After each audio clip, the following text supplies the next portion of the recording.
Welcome to Mind Sherlock. Today's case hides its truth in the smellest corner. The clues begin quietly, but the journey is unforgettable. Let us get started.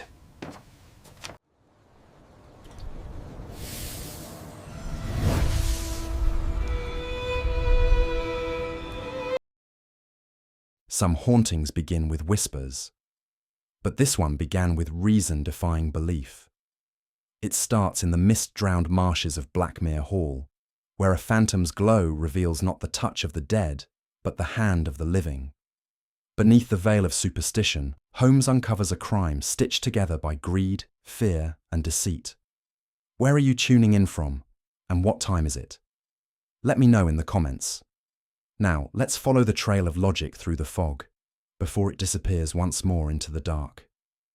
It was on one of those melancholy October evenings, when the London fog gathered thick and low outside our windows, that I found my friend Mr. Sherlock Holmes in a condition of restless abstraction. He paced the floor with long, measured strides, pausing now and then to draw his bow across the strings of his violin, not in melody, but in an aimless scratching that betrayed his impatience. The hearth glowed, the kettle hissed, yet Holmes took no notice.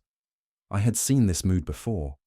It presaged either the complete absence of interesting crime in the city, or the sudden arrival of a case so peculiar, so grotesque, that it would rouse him from even the deepest torpor.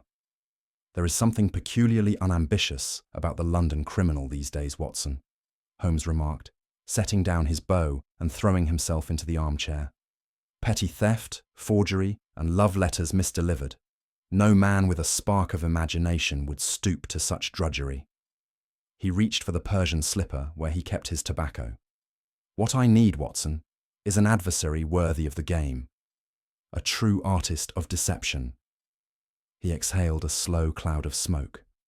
But alas, Moriarty is dead, and the rest are accountants with pocket knives. I could not help but smile at his theatrical gloom. It was then that we heard the sharp rapping at the front door, followed by hurried footsteps on the stairs. Mrs. Hudson's voice was absent, which in itself was curious. The door swung open without preamble, and there entered a woman, dressed in heavy mourning. A thick black veil obscured her features, and her gloved hands trembled visibly. She paused, as if uncertain whether to proceed. Holmes rose immediately, his manner transformed. "Pray, madam, be seated," he said gently. "You are troubled, and you have come to the right place." She lowered her veil with slow, deliberate hands, revealing a pale but composed face, eyes haunted by sleeplessness. Holmes, as always, took note of everything. The red soil on the hem of her dress, the faint scent of marsh gas that clung to her cloak, and the flattened edge of her left glove, where ink had clearly smudged. "Norfolk, I believe," he said without invitation. "You arrived by rail within the hour, and your errand is urgent." The woman's lips parted in astonishment. "Yes, I am Mrs. Isabel Vale. I come from Blackmere Hall." Holmes inclined his head slightly. "Go on, madam." "There is a curse upon my family," she began, her voice scarcely above a whisper. "Every man who inherits Blackmere Hall dies within the month." She clasped her hands tightly, as if to still their trembling. "My husband, Henry, drowned in the marshes but 8 weeks ago. Before him, his brother succumbed to fever, and his uncle before that, to fire." Her eyes darted between us. "The villagers speak of a widow's curse, that no heir to Blackmere survives." Holmes leaned forward, fingertips pressed. "And what do you believe, Mrs. Vale?" She hesitated. "I believe I may be next."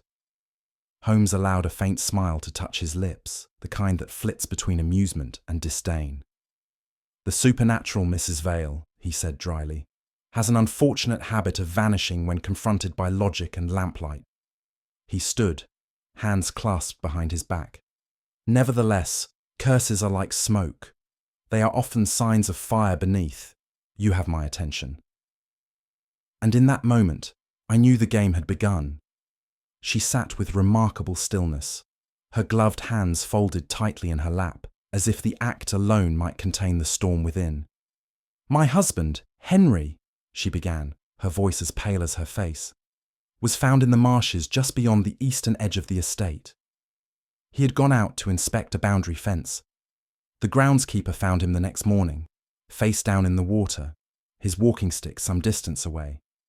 She paused, visibly swallowing the memory. "They said he slipped. But he was not a careless man, Doctor, nor was he unfamiliar with the terrain." Holmes leaned forward slightly, elbows resting on his knees. "The body showed no signs of violence." She shook her head. "No, none. Drowned, they said, but it made no sense." Holmes's gaze flicked toward the clock on the mantel. The ticking seemed louder in the silence that followed. "And this was 8 weeks ago?" "Yes," she whispered. "And he was the third." Holmes raised one brow. "The third?" "Yes, Mr. Holmes," she replied, her voice breaking. "The third man in my family to die, all within 3 years of each other." As Mrs. Vale continued, a pattern began to take shape, one I had not noticed, though Holmes, I suspect, had already begun sketching it silently within his mind. "Before Henry," she said, "there was his elder brother, William. He succumbed to a fever scarcely a month into his inheritance. And before William, their uncle, Edgar Vale, was killed when the drawing-room caught fire one stormy evening. That was 5 years ago." "Were there any inquiries into these deaths?" I asked, startled by the sheer coincidence of it all. She nodded slowly. "Each time, a doctor was summoned, a coroner's report filed. No signs of foul play were found. But the locals—" She trailed off, her fingers tightening. "The locals what?" Holmes prompted. "They say Blackmere Hall is cursed." At this, Holmes's eyes glinted, not with fear or superstition, but with that singular focus which I had come to associate with the scent of a puzzle. He steepled his fingers and regarded her with interest. 3 deaths, 3 heirs, each falling within the shadow of inheritance. Curious indeed, Mrs. Vale, most curious." She reached into her handbag and produced a small bundle of letters, folded and tied with a black ribbon. "These came shortly after Henry's death," she said. "No return address, no signature." Holmes untied the ribbon and examined the topmost letter. The handwriting was irregular, too regular in fact, as if purposefully shaped to avoid recognition. The ink bore a faint reddish sheen. He held it closer to the lamp, then smiled faintly. "Ah, an unusual formulation. Iron gall ink, but mixed with a trace of carmine. A choice not made lightly, perhaps theatrical." He turned to the next letter. "And here, a heavier pressure in the loops, yet the signature space is left blank." "Do you believe they're from the same hand?" I asked. Holmes shook his head. "On the contrary, I believe they are intentionally not from the same hand. A deception of plurality, meant to evoke the sense of many voices, when in truth there is likely only one." He tapped the edge of the paper thoughtfully. "The voice of someone who understands fear, and how to manufacture it." "There is more," she said, her eyes falling to the floor. "The estate now passes to Lionel Vale, my late husband's cousin. He resides at Blackmere, alone." "Have there been any further letters?" Holmes asked. "One. It was addressed to him, but left on my windowsill." Holmes narrowed his eyes. "And what did it say?" "The heir will follow the drowned," she quoted softly. "Charming," Holmes muttered. I glanced at Holmes. "You believe he is in danger?" "I believe someone wants him to believe it. That may be just as fatal." Holmes turned his gaze back to Mrs. Vale. "Tell me, madam, what sort of man is Mr. Lionel Vale?" She hesitated. "He is sensitive, thoughtful, prone to solitude." Holmes raised a brow. "A man of courage?" "I do not know," she admitted, her voice barely audible. "But he fears the marshes and the house." Holmes looked satisfied, which I had learned was rarely a good sign. A man frightened by his own shadow may see a ghost where there is none. As the conversation continued, Holmes's attention shifted, not to her words, but to her person. I had long since learned to watch his gaze rather than his reactions, and I noted it settle upon her boots, her gloves, her cuffs. "You came by carriage," Holmes said. "From the station?" "Yes." "And yet there is red marsh soil clinging to your soles. Not the London kind." She coloured. "I stopped briefly in Norfolk yesterday. I needed to retrieve something from the hall." Holmes nodded. "And you wrote a letter on the train?" She blinked. "How could you possibly—" "There is a blot of fresh ink upon the right thumb of your glove, and an indent just beneath it, as from a steel-nibbed pen held at speed. The ink is not quite dry." She said nothing. Holmes turned to me with a slight smile. "Watson, there is often more truth in a person's silence than in their speech." He looked back at her. "You are afraid, Mrs. Vale, but not only of the so-called curse. You are afraid of something, or someone, far more tangible." For a long moment, no one spoke. Holmes stared into the fire, his expression unreadable. Then, with sudden decision, he stood. "This affair," he said, "has all the ingredients of theatrical melodrama. A crumbling hall, mysterious deaths, and letters signed by silence itself. But I suspect the truth is far less romantic and far more dangerous." He stepped over to his writing desk and began jotting something swiftly. "Mrs. Vale, you may expect me at Blackmere Hall within the week. I trust Mr. Lionel Vale will not object to visitors." She looked startled, but nodded. Holmes folded the paper and rang for Mrs. Hudson. "This will go by express to Scotland Yard," he said quietly. I raised an eyebrow. "You suspect foul play, then?" "I suspect many things, Watson. Foul play is only one of them." He turned back to the fire and clasped his hands behind his back. "Curses are the last refuge of those too idle to reason. Let us see what light a little logic may shed on this ghost." After she had gone, her heavy veil once more concealing whatever truths she dared not speak, I found myself oddly unsettled. "There was something in her voice," I said. "Not grief exactly. Something colder." "Guilt?" Holmes offered. "Fear," I replied, "but not for herself, for someone else." Holmes lit his pipe and took a seat by the window. The fog outside had thickened, blurring the gaslights into pale halos. "Fear and guilt," he said quietly. "Siblings often mistaken for one another." I sat opposite him, uneasy. "Do you believe the curse is a fabrication?" "I believe in footprints, not phantoms," he said. And there were quite literal footprints on her hem. Norfolk clay, less than a day old. He drew deeply on the pipe. "There is more danger in her silence, Watson, than in any spectral tale. Let us prepare for Norfolk." And so began our journey into the mists of Blackmere, a place where death had visited too often, and where superstition hung as heavy as the fog that blanketed its moors. Our journey to Norfolk was conducted beneath a curtain of shifting mist that seemed reluctant to lift, as though nature herself hesitated to reveal what lay ahead. Holmes was notably silent for the greater part of the train ride, his long fingers interlaced and his sharp grey eyes fixed somewhere in the middle distance. Only once did he stir, to remove a thin pocketbook from his coat and jot several lines with a silver-nibbed pen. He offered no explanation, and I did not press him. As the landscape grew flatter and more desolate, dotted with bare trees and waterlogged fields, I became increasingly conscious of the melancholy that pervaded the countryside. It was not merely the weather, though the air was heavy and damp, but something older, more elemental, a sort of ancestral gloom that seemed to cling to the soil. At length, Holmes spoke. 3 men dead within 3 years, Watson, each tied to the inheritance of one estate, and now a 4th in line, with fear already stirring in his blood. Superstition is a convenient veil, but I wonder who benefits most from keeping it in place. We arrived at Blackmere just as the sun disappeared behind a low bank of clouds.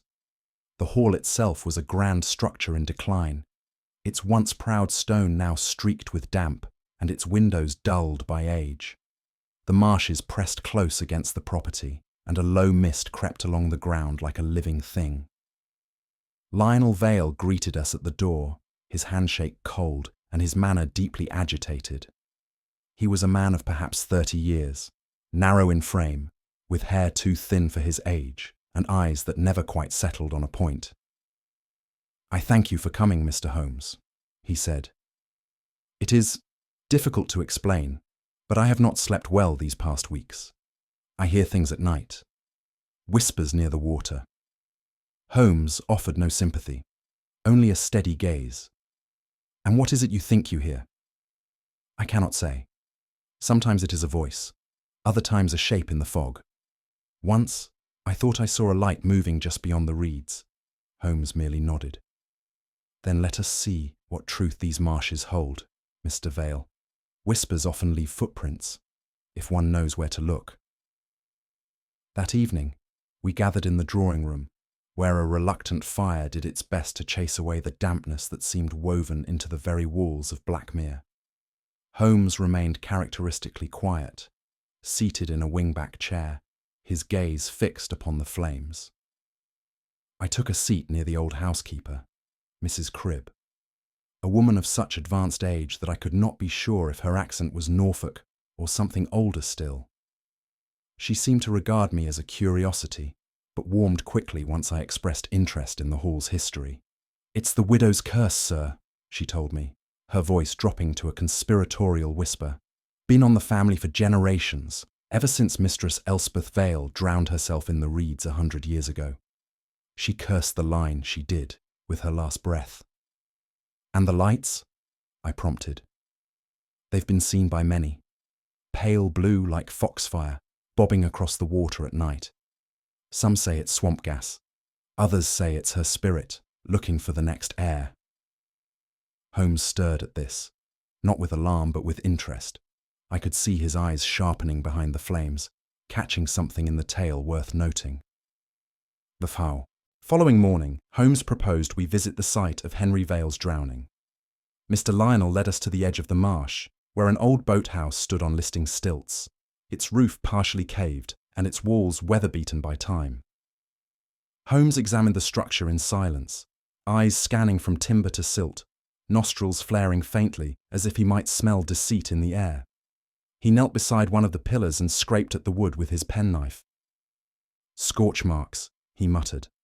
"Faint but deliberate. A candle held too long. No, the pattern suggests something brushed." He moved to the edge of the dock and dipped a gloved finger into the moss-streaked planks. He sniffed it, then dabbed it against his tongue, to my horror.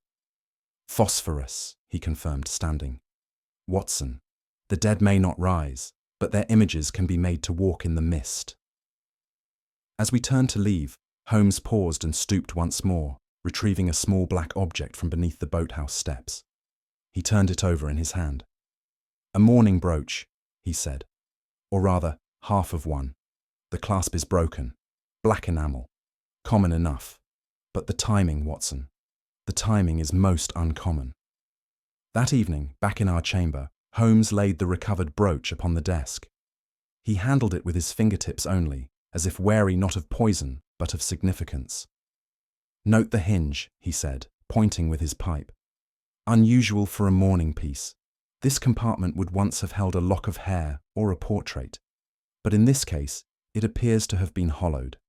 See the soldering marks. Someone repurposed it." I examined it with a growing sense of unease. "You think it may have held something else?" "Precisely. A trace of powder, perhaps. Something noxious or toxic. Or perhaps a key to a hidden compartment elsewhere." "Then the woman who wore it was either its keeper or its courier," Holmes finished for me. He tapped the brooch once more, then placed it gently into a velvet-lined case. "A woman's trinket, Watson, but a man's clue. The brooch did not find its way beneath the boathouse on its own." I opened my mouth to press further, but Holmes had already turned away, his thoughts moving faster than my questions could form. There was, I sensed, an unspoken name already forming behind his eyes. But he would not share it. Not yet.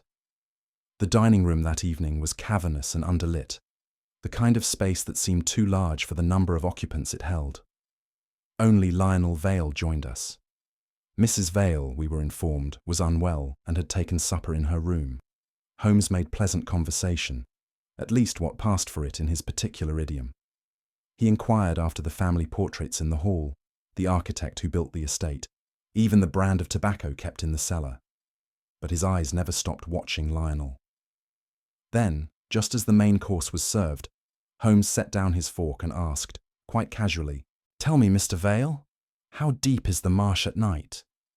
Lionel started violently, knocking over his glass. Wine spilled like blood across the linen. I wouldn't know," he stammered. "We've never measured it." Holmes nodded. "Curious. One might think the depth of a family grave would interest its next occupant." Lionel went pale. After dinner, as we retired to the parlour, I whispered, "You were hard on him." Holmes merely shrugged. "Fear is often the most direct route to honesty, Watson. And besides, our young heir knows something. I intend to learn what." Later that night, I found Holmes in our chamber, seated near the hearth with his violin in hand. The fire had burned low, and the tune he played was unfamiliar, slow, minor, and plaintive. It did not invite conversation. I busied myself with notes, jotting what I could recall of the boathouse and the brooch, but the sound of the violin held my thoughts hostage. Holmes stopped playing abruptly. "We are surrounded by the living, not the dead," he said quietly. I looked up. "You don't believe in the curse?" "Watson," he said, "if there is a ghost at Blackmere Hall, it wears boots and bleeds when shot." He set the violin aside and leaned back. "This place stinks of fear, not the fear of phantoms, but of consequences." I nodded slowly, a chill crawling up my spine despite the fire. There was something in Holmes's tone, not quite dread, but caution, that I had only heard on the rarest of cases. I closed my notebook and banked the fire, but sleep would not come easily that night. Something moved at Blackmere. Of that, Holmes was certain, and I, despite myself, had begun to believe him. The hour was just shy of midnight when Holmes beckoned me toward the ancient watchtower that overlooked the Blackmere marshes. The wind had died to a breath, and the fog that clung to the earth drifted like a living veil across the reeds. We ascended the narrow stone steps in silence, save for the occasional groan of age beneath our boots. Holmes carried no lantern, only his field glass and that peculiar hush that possessed him when the hunt began in earnest. Once aloft, he crouched near the crumbling parapet and raised the lens to his eye. "There," he whispered, passing it to me, low, just above the cattails, near the bend in the stream. I took the glass and, straining to see through the mist, caught the briefest shimmer of light. Soft, greenish blue, like moonlight caught on oil. It pulsed, then moved slowly, as if walking. Holmes remained expressionless. "Phosphorescence," he murmured, or someone's very theatrical idea of it. I could not deny a chill that had little to do with the weather. Something about the marsh, its stillness and its secrets, gnawed at the edge of reason. Holmes touched my sleeve. "Ready yourself, Watson. I believe our ghost has decided to walk." The light grew brighter as it drifted toward the southern stretch of marshland. I strained to see more clearly, and for one mad moment I fancied it had arms, long, trailing arms that swept the fog aside as it moved. Holmes, still crouched beside me, remained cool as winter glass. "Note the gait, Watson. Too steady for a will-o'-the-wisp." I hesitated. "It looks almost human." Holmes nodded, unfazed. "Indeed, but no phantom ever carried its own chemistry set." I turned sharply. "You believe it is man-made? I would stake my Stradivarius on it." The glow paused, hovered, and then took a sharp turn toward the edge of the copse that lined the far bank. Holmes lowered the field glass. There's a path just there, narrow but dry. Our apparition is walking deliberately, not drifting. There is intent behind every step. My throat had gone dry. Shall we pursue? In time, he said calmly.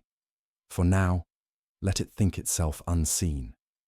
As I looked again toward the moving light, my pulse quickened. It was no trick of weather, nor chance flicker of nature. Whatever walked out there among the reeds, it did so with a purpose. Holmes watched it vanish behind the trees. We're not chasing a ghost, Watson. We're shadowing a performance. With Holmes's whispered signal, I began my descent. The tower's stone steps were treacherous, worn smooth by centuries of weather and disuse. At the base, I lit my lantern and stepped cautiously into the bog. The earth sucked at my boots with every stride, and the marsh grasses clawed at my legs like hands from the grave. The light, our so-called phantom, had reappeared along the edge of the tree line. It moved with haste now, ducking between willows and brambles, never quite allowing me to gain. I pressed on, breath sharp, my limbs already soaked to the knee. Then, as I rounded a twisted thicket, the figure stumbled into a shallow hollow. I raised the lantern high. Its glow caught not ectoplasm or spectre, but the pale, startled face of Lionel Vale. He froze. I might have shouted his name, but he was off in an instant, tearing away through the reeds like a fox at scent of hound. I gave chase, but the mire pulled harder than fear could propel. Within moments, he vanished into the murk once more. When I returned to the edge of the path, winded and muddied, Holmes awaited me with arms folded. "Interesting," he said. "Not the dead, then?" "No," I gasped. "Very much alive." Holmes nodded. "Then let us see who walks with him." We moved swiftly, Holmes now taking the lead along a narrow causeway that skirted the bog's edge. The fog had thinned, and through its shifting veil we spotted them, two figures beneath the shadow of the willows. Lionel stood stiffly, his back turned, while beside him stood a woman draped in a dark cloak. Her face was obscured, but her voice, low, urgent, reached us in brief fragments. "We cannot keep doing this," she was saying. "He suspects." "We have no choice," Lionel answered, voice strained. "You said he would be gone by now." Holmes motioned me to stay back. But as I stepped onto a patch of unstable turf, the ground gave slightly underfoot. The woman turned at once. Startled, she dropped something, a small object that clinked faintly as it struck a stone. In the glow of our lantern, it gleamed with familiar black enamel. A mourning brooch, twin to the one Holmes had recovered near the boathouse. In a flash, the woman vanished into the trees. Lionel, caught between flight and fear, lingered too long. Holmes stepped into view. "Mr. Vale," he said smoothly, "your midnight strolls are more crowded than one might expect." Lionel paled. She dropped it. I didn't..." Holmes held up a hand. "No explanations just yet. First, we gather facts. Then, we sought truth from theatre." He stooped to retrieve the brooch. "And theatre, Watson," he added softly, "is often paid for in advance." Holmes and I returned to the tower, the fog curling close behind us like a retreating tide. He said little until we reached our quarters, where he placed the brooch and a few scraps of fabric upon the table. Producing a small vial from his pocket, he poured a clear liquid across the cloth. Within moments, a faint, bluish glow arose, eerily similar to what we had seen upon the marsh. "Phosphorus," he said simply. "Applied with oil to a garment, under mist or moonlight, it produces just the sort of ghostly illusion to unseat an excitable mind." I stared. "Then all we saw was—" "Science, Watson," he interrupted, lighting his pipe. "Nothing more. The world is quite full enough of rogues without calling in the supernatural to assist them." He lifted the brooch and turned it thoughtfully in his fingers. Our luminous phantom was no spirit but a human being, one who wished to be seen, yet not known. The motive is material, the method chemical, and the fear psychological. He smiled thinly. Ghosts, Watson, are most convincing when mixed with chemistry and deceit. I could not help but glance toward the window, where the fog pressed against the glass like a living thing. Holmes followed my gaze and said quietly, "We shall see what the dawn brings. Spectres seldom outlast the daylight." Dawn came grey and cold over the marsh, seeping like water through the cracks of the old house. I had scarcely dressed when a shriek shattered the early silence. Holmes was already at the door before I reached the landing.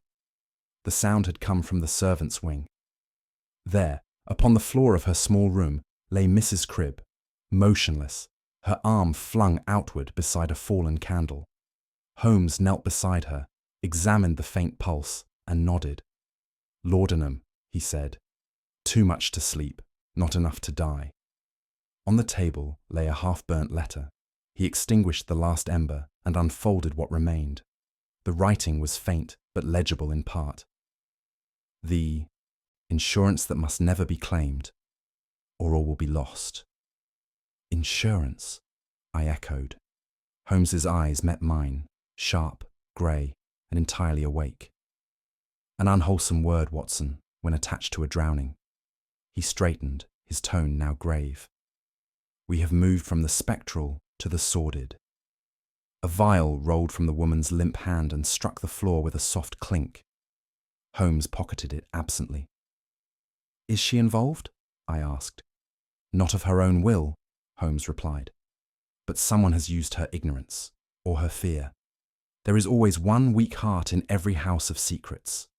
He gazed toward the marsh through the narrow window. "The ghosts of Blackmere, Watson, are not those of the dead. They are of the living, and they are very much awake." We returned to the parlour, where the remnants of Mrs. Cribb's letter lay spread across the hearth. Holmes, pipe clenched between his teeth, examined each fragment with surgical patience. "This was written," he said, "by a man accustomed to official forms, precise, restrained, yet with one flourish inconsistent with the rest. See here, this curve of the E in Edgar," I started. "You mean Mr. Edgar Vale, the uncle?" "Precisely," Holmes replied. "The man who supposedly perished in the fire 5 years ago. The same whose insurance policy would have matured upon his death, and whose widow, I presume, collected handsomely. But if he lives, then the curse of Blackmere, my dear Watson, is no curse at all, but a return." He tossed the fragments into the flame. "We may now regard our drowned man as insufficiently drowned." I shivered, despite the fire's warmth. "You mean he staged his death?" Holmes inclined his head. "And has perhaps been staging others since, to cover the first deceit." He looked up, eyes narrowing. "The dead man at Blackmere might have been too much alive." The words hung between us like smoke. Outside, the fog thickened once more, and the reeds whispered under an unseen wind. Holmes rose, his face set. "Prepare yourself, Watson. I suspect our next encounter will be less with spirits than with the very human variety of revenge." I had known Holmes to indulge in the dramatic before, but never had I seen him embrace theatre quite so literally.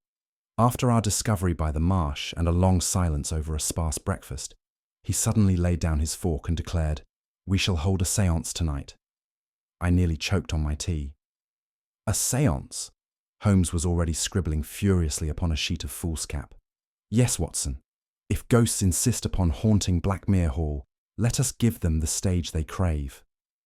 He rose and made for the drawing-room, summoning the housekeeper, the butler, and eventually Lionel Vale himself.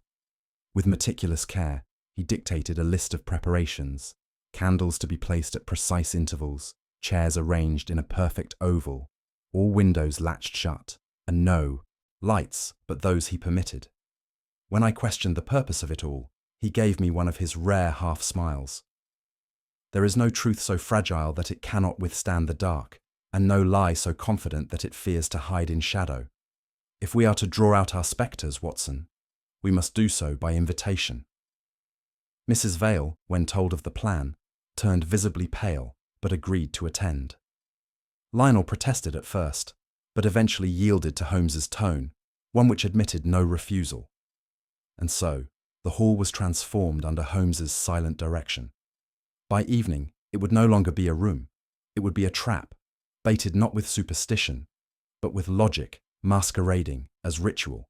By the time dusk settled across the marsh, Holmes had completed his preparations.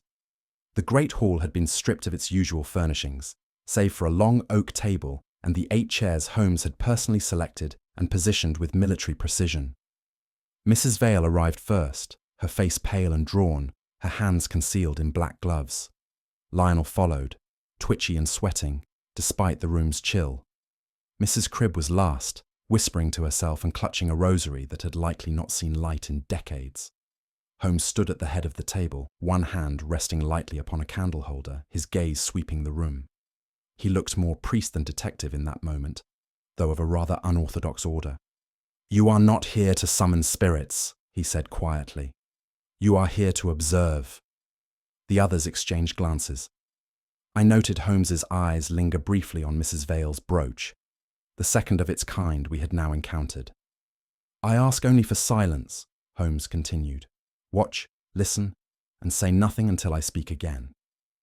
We took our places. Holmes extinguished the overhead chandelier, allowing the remaining candlelight to tremble across the table. In that flickering gloom, every breath seemed louder, every shifting chair a scream.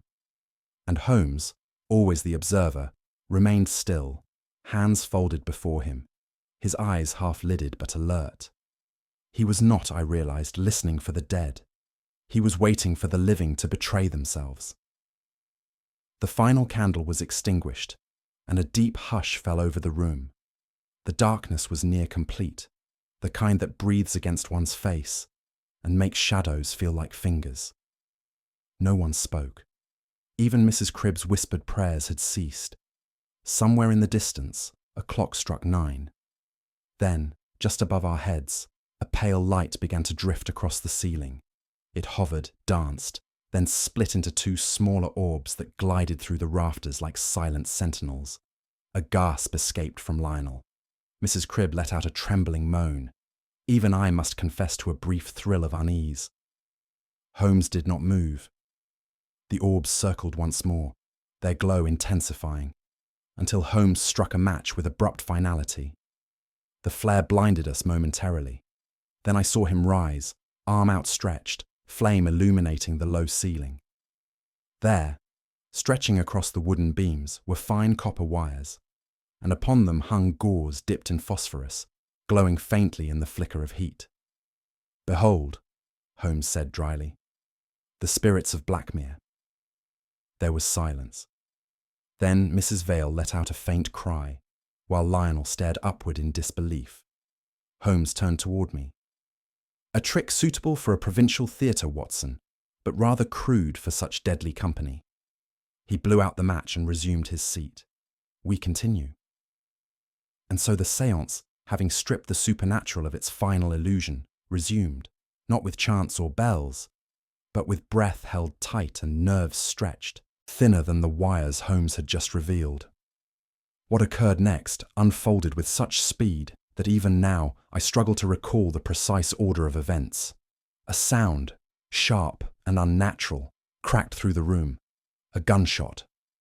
Lionel gave a strangled cry and slumped forward, striking the edge of the table before collapsing to the floor. Chaos erupted. Mrs. Vale screamed.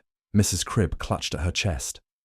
Holmes, already moving, shouted, "He's not among the dead! He's here!" and sprinted toward the corridor. I rushed to Lionel's side, blood soaked through his shoulder, though the wound seemed superficial. "A graze," I muttered, tearing my handkerchief. "He'll live." From the hallway came the sounds of a struggle, feet thudding, a curse, then the dull crash of something heavy striking the wall. I helped Lionel into a chair just as Holmes returned, breathing hard, one arm gripping a figure now clearly visible beneath torn gardener's garb. His cap had fallen away, revealing a gaunt, bearded face. Older, yes, but unmistakably kin to the Vale line. Mrs. Vale's eyes widened in horror. "Edgar," she whispered. The man looked at her with hate. "You thought I would stay buried, Isabel?" Holmes tightened his grip. "Indeed, madam, the dead do return, though rarely when and how we expect them." The drawing room, once primed for ghosts, now bore only the scent of gunpowder and betrayal. I glanced toward Holmes.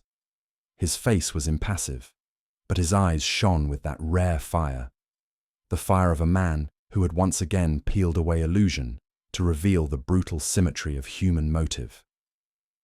"Watson," he said quietly, "fetch Inspector Gregson. I rather think he'll want to meet our ghost." Holmes emerged from the shadows dragging a man by the collar, a man whose presence struck the room dumb. His face was gaunt, half shrouded in a gardener's scarf, his clothes soaked and muddied, yet the eyes that glared from beneath his brow burned with unmistakable fury. "Good heavens!" I cried. "It cannot be!" But it was. Holmes thrust the struggling figure into the circle of candlelight. "The curse of Blackmere, gentlemen," he said coolly, "has just drawn breath." A gasp escaped from Mrs. Vale. Her gloved hands rose to her mouth, and before anyone could reach her, she collapsed in a faint. Lionel staggered back, pale as chalk. The man, Edgar Vale, the very husband presumed drowned 2 months prior, jerked free for an instant and spat bitterly at his wife's crumpled form. "She thought she could bury me twice," he hissed. Holmes pinned him once more against the table. "Alive men make poor ghosts, Mr. Vale. You have overplayed your part." Inspector Gregson, whom I now noticed in the doorway, stepped forward at Holmes's nod. "I should think, Mr. Holmes, you've a story worth hearing." Holmes merely replied, "Indeed, but let us first ensure our subject remains among the living long, enough to tell it." As Lionel helped revive the fainted widow, I could not tear my gaze from the man in the scarf, the so-called corpse of Blackmere. His presence was more dreadful than any phantom could have been, for he was the living proof that the human soul, when poisoned by greed, can haunt the world far better than the dead ever might. Once restrained, Edgar Vale's defiance turned to exhaustion. He sat slumped in the chair where Lionel had fallen earlier, eyes darting from Holmes to his wife, who now sat pale and trembling beneath the dim light. Holmes regarded him with an expression that was neither anger nor pity, merely curiosity sharpened into intellect. "You faked your death," he said, "and you did so quite convincingly. A hat left by the marsh, a broken lantern, a few splashes of blood, very theatrical, and the phosphorus, an inspired touch." Vale gave a hollow laugh. "Insurance paid me better dead than alive. I only wanted what was mine." Holmes inclined his head. "Ah, but greed seldom divides evenly. You counted upon her loyalty, did you not?" At that, Mrs. Vale's composure cracked. "He was to stay hidden," she cried. "He was to wait until it was safe." Vale's face twisted. "Safe for you, perhaps. You claimed it all, Isabel. The house, the title, the fortune. You betrayed me." Holmes raised a hand for silence.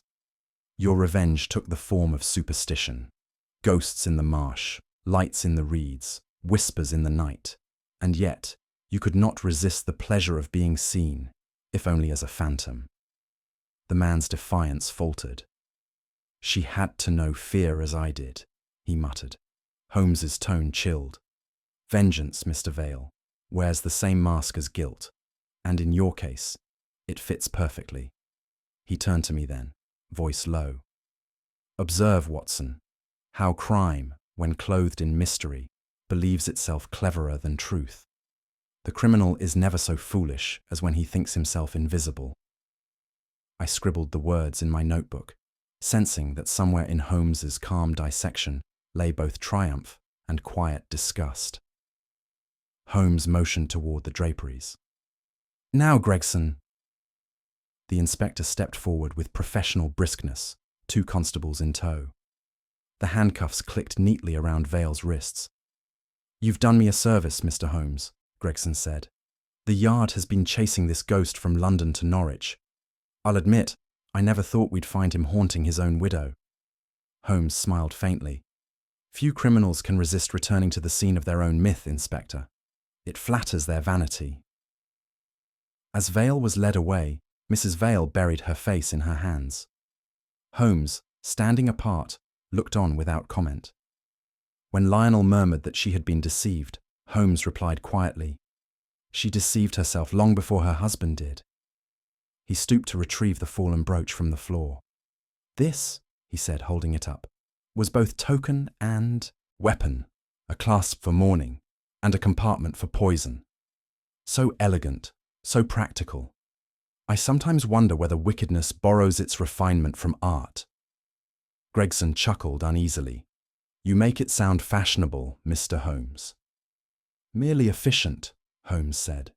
"We have, I think, exorcised the ghost of greed rather than that of death." When all was over, Holmes and I stood alone in the silent hall. The air was heavy with candle smoke and the residue of fear. Holmes broke the quiet. "Do you see, Watson? Fear, once dissected, is nothing but ignorance in evening dress. As we stepped out into the pale morning fog, I could not help reflecting that Blackmere had indeed been haunted, not by spirits of the dead, but by the darker spectres that dwell within the human heart. And of all men I have known, only Sherlock Holmes could name them, and banish them with reason alone. The air within the drawing-room of Blackmere Hall had shifted perceptibly. The storm that had raged, both outside and within, had passed, and in its wake there remained a disquieting stillness. The thunder had ceased. The rain had drawn back like a defeated army. And yet, the air still held that acrid tinge of phosphorus, sharp, unnatural, and faintly luminous in memory. I sat by the bay window, fingers steepled beneath my chin, while Holmes stood immobile at the hearth, his gaze fixed not upon any one person, but upon the whole tableau before him. Our unfortunate hostess, Mrs. Vale, was crumpled in a settee, fanning herself weakly. Colonel Aberley kept pacing along the rug in a manner that seemed more rehearsed than distressed. The only audible sound was the stately ticking of the grandfather clock in the corner, a measured, almost accusatory rhythm that filled the room with its indifference. The silence, I found, was more unsettling than any scream. Holmes lifted his eyes at last. "Ladies and gentlemen," he said, in a tone both languid and commanding, "I must ask that no one leave this room. The final act of this melancholy farce is yet to be played." His words held no malice, merely inevitability. He gestured toward the high-backed chair nearest the fire. "Watson, if you please." I took my place as summoned. There was a gravity in Holmes's stance, the way one might see in a conductor, poised before the last movement of a tragic symphony.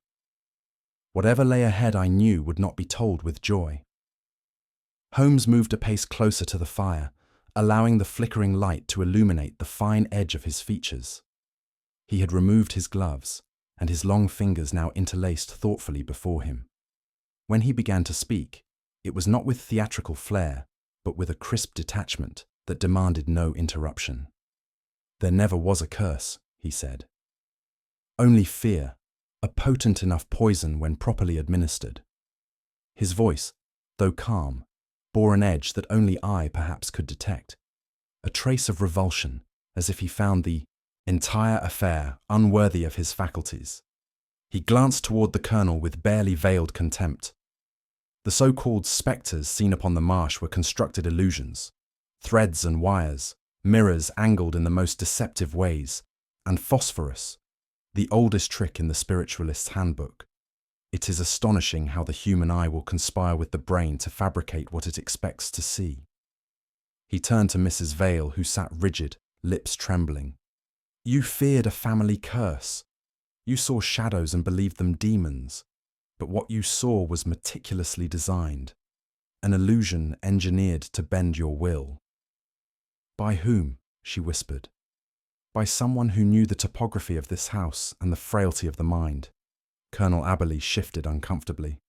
Holmes barely acknowledged the motion. "I despise theatrics," Holmes added, "but occasionally the stage reveals the truth more plainly than a courtroom ever could." He straightened, But let us continue. There is a phantom yet to exercise, one born not of spirit, but of science. Holmes reached into the satchel he had set beside the hearth and withdrew a bundle wrapped in oilcloth. With deliberate care, he unwrapped it to reveal a length of linen, stained with a greasy substance that shimmered faintly in the firelight. "This," he declared, "is your ghost."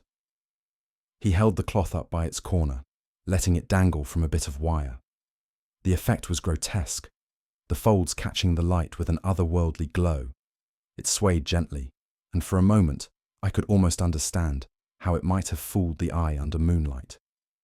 "Phosphorus," Holmes explained, "mixed with oil to delay combustion. It produces a glow quite sufficient to terrify the superstitious, particularly when suspended on nearly invisible wire and glimpsed across the bog." He turned to me, the hint of a smile at the corner of his mouth. "Even you, my dear Watson, would hesitate to approach such a figure in the dead of night." "I dare say I might," I admitted, though the scientific side of me recoiled at the deception. "But surely, the danger of burns?" "A calculated risk," Holmes replied, "but one mitigated by spacing and ventilation. The illusion was meant to haunt, not to harm. At least, not directly." He let the cloth fall. "The supernatural," he added coldly, "is the last refuge of a scientific mind gone astray. When brilliance turns bitter, it does not abandon logic, it distorts it." A silence followed. No one dared speak.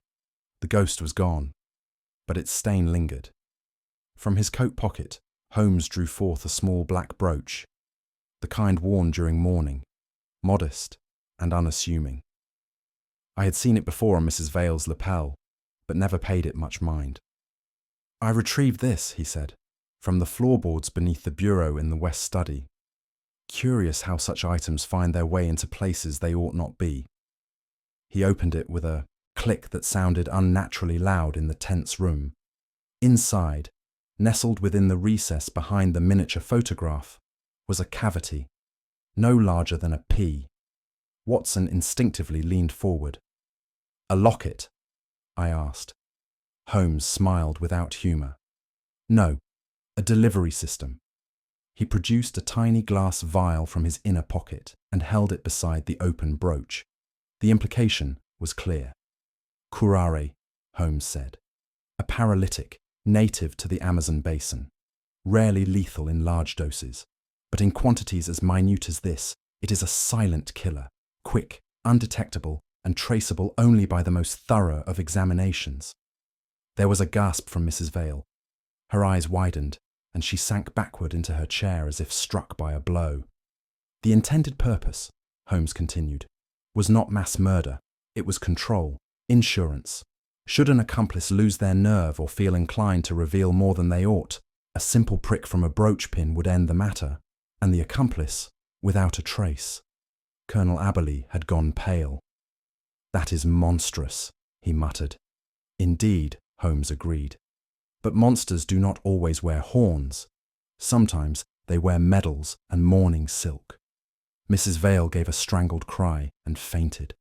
The brooch slipped from Holmes's hand and landed softly on the carpet. The drawing room of Blackmere Hall fell once more into silence, a silence now rich with guilt. Holmes remained standing by the hearth, his hands clasped loosely behind him, as though he were addressing not the room, but the cold logic of the universe itself. "You will find," he began, "that every ghostly tale has its author, and this one, like so many others, was written not by spirits, but by greed." His eyes flicked from Mrs. Vale to the now silent Colonel Aberley. "It began with a simple calculation between husband and wife. Edgar Vale's affairs were in ruin, the family fortune squandered. A convenient death at the Marshes, coupled with a well-timed insurance policy, promised renewal. Together, they planned the drowning, the forged evidence, the staged grief." At this, Mrs. Vale stirred, her lips trembling. "He forced me," she whispered. "He said he would—" Holmes raised a hand. "Spare us invention, madam. There is no coercion in arithmetic," he continued, his tone now almost didactic. "Once the money was claimed, Mr. Vale's disappearance was meant to be permanent, but betrayal has a way of rousing even the dead.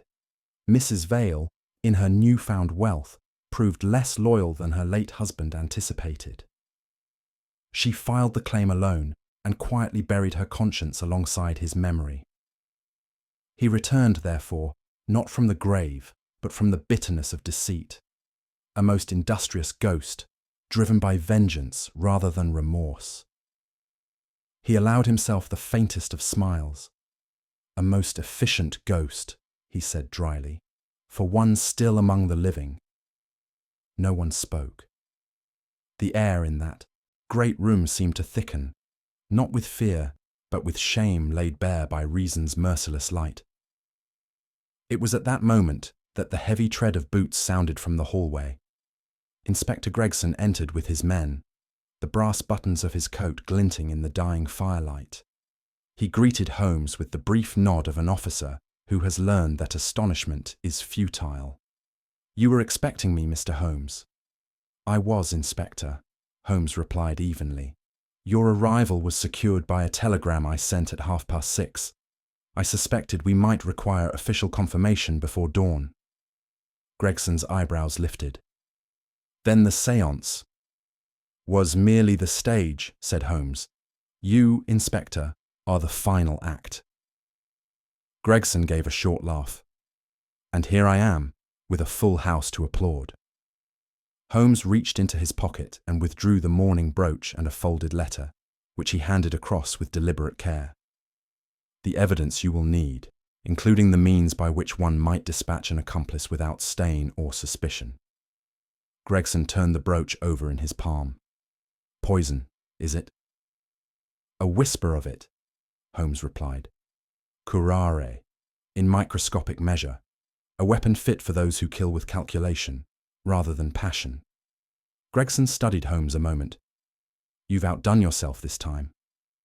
Holmes smiled faintly. "Not at all. Merely an exercise in applied reasoning." He turned toward me, the ghost of amusement in his eye. "Watson here could have managed it with sufficient coffee and patience." "Indeed," I said dryly, "though perhaps not before the next century." Gregson chuckled, and the tension in the room eased. Dawn came hesitantly to Blackmere Hall, a thin light filtering through the mist that rose from the marsh beyond the terraces. The events of the night seemed to belong to another world, one still half-shrouded in dream and dread. The household, subdued and exhausted, had retreated to their rooms, leaving Holmes and me alone in the great vestibule as the constables led the prisoner away. Holmes stood at the doorway, his profile cut against the pallid glow. "Do you recall, Watson," he said quietly, "how you once accused me of lacking imagination?" "I recall being wrong on that score, Holmes," I replied. He gave a slight smile. "On the contrary, you were right. My imagination, when it does stir, concerns itself not with fancy, but with fear, the true ghost in every human enterprise." I was silent for a time. The marsh was beginning to glimmer with the first frail sunlight, and a heron rose soundlessly from the reeds. "I confess," I said, "that for a moment last night I almost believed in the curse of Blackmere." Holmes looked at me then, and though his eyes were cool, there was a rare gentleness in his tone. "There are no ghosts, Watson, only men too cowardly to face what they've done." The words lingered as we turned down the drive, our steps echoing in the morning stillness. Behind us, the hall loomed pale against the receding mist, not haunted, but hollow, as though emptied of the illusions that had once filled it. Holmes lit his pipe, the smoke curling upward in thin spirals. "Superstition," he mused, "is but guilt's disguise, my dear Watson. Once unmasked, it vanishes like vapour in the light." And so, as we left Blackmere to its silence, I found myself pondering whether reason itself, in its purest form, was not the bravest ghost of all. There are few sensations in life as quietly restorative as returning to Baker Street after a week spent in darkness, moral, physical, and meteorological. The London fog pressed thickly against the window panes that morning, yet inside all was warmth and order once more. The familiar crackle of the fire, the faint odour of Persian tobacco, and Holmes's violin lying idle upon the table together formed an atmosphere so steeped in tranquillity that the ghosts of Blackmere seemed to dissolve into mere fancies of fatigue. Holmes sat opposite me, the old ease restored, while I took my accustomed chair with the morning's post upon my knee. Reason, that ancient companion of our rooms, had resumed its rightful place by the hearth, and superstition had retreated into the fog. Holmes, as was his habit, reclined in his armchair, slippered feet to the fender, a thin wisp of smoke curling upward from his pipe. Between two fingers he held the Times, whose leading column bore the headline, "The Blackmere Curse Exposed. Detective Unmasks the Fraud." He read aloud, his tone dryly amused. "A remarkable display of deduction and psychological insight," he murmured. "Really, Watson, they might almost have been present, though, as usual, they attribute the lion's share of logic to the machinery of Scotland Yard." He folded the paper neatly. "The press, my dear fellow, never fails to prove that imagination is not the exclusive property of poets." I confess that my feelings upon reading that article were far from triumphal. Relief, yes, that justice had prevailed and the morbid spell of Blackmere was dispelled, yet also a deeper disquiet, difficult to name. The human heart, I reflected, is a frail instrument, capable of deceit not always born of wickedness, but of weakness and despair. Edgar Vale's cunning had sprung as much from desperation as from greed, and his wife's collapse, pitiful as it was, had shown the price of living too long in fear. I could not wholly condemn them, though reason demanded it. Even now, I wondered whether the shadow that fell upon that lonely house would ever lift entirely, or merely shift its form within another soul. Later that morning, as the fire sank low and Holmes replenished it absently, I asked a question that had been troubling me since our return. "Holmes," said I, "do you ever feel pity for those who err, not out of malice, but from misfortune or fear?" He exhaled slowly, the blue smoke rising between us. "Pity, my dear Watson," he replied at length, "is the one luxury reason cannot afford." There was a pause, then he added more softly, "Yet I sometimes envy those who can." I said nothing further. In that brief flicker of candour, I glimpsed the solitude of his intellect, that brilliant flame which warms no one, not even its keeper. It was, perhaps, both his genius and his burden. Holmes rose presently and tossed the folded newspaper into the fire. The print caught, curled, and blackened, its praises ascending in smoke. "And thus," he said, "the only true ghost at Blackmere is laid to rest: human greed." Outside, the fog was thinning, a timid gleam of daylight breaking through. Holmes turned away from the hearth, brushing the ash from his sleeve. "It is extraordinary," he mused, "how many hauntings end with a ledger rather than a prayer." I smiled faintly. The flames licked higher for a moment, then subsided. So ended another of our stranger adventures. Its terrors reduced, like that paper, to a wisp of curling smoke. As Holmes took up his violin once more and drew from it a long reflective note, I felt an odd calm steal over me.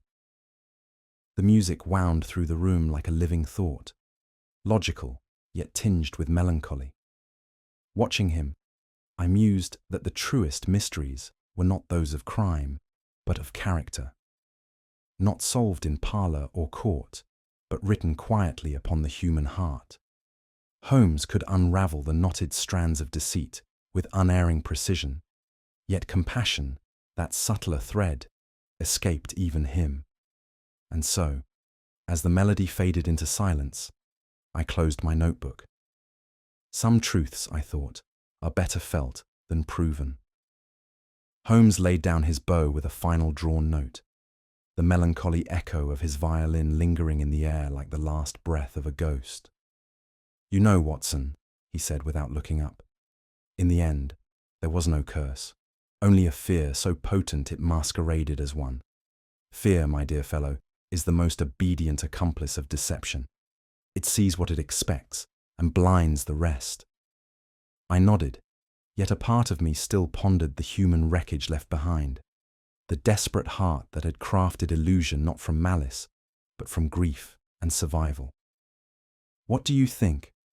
Was the true villain of Blackmere Hall the fraud who exploited fear, or the fear itself that made deception so easy to believe? Let us know what you think in the comments.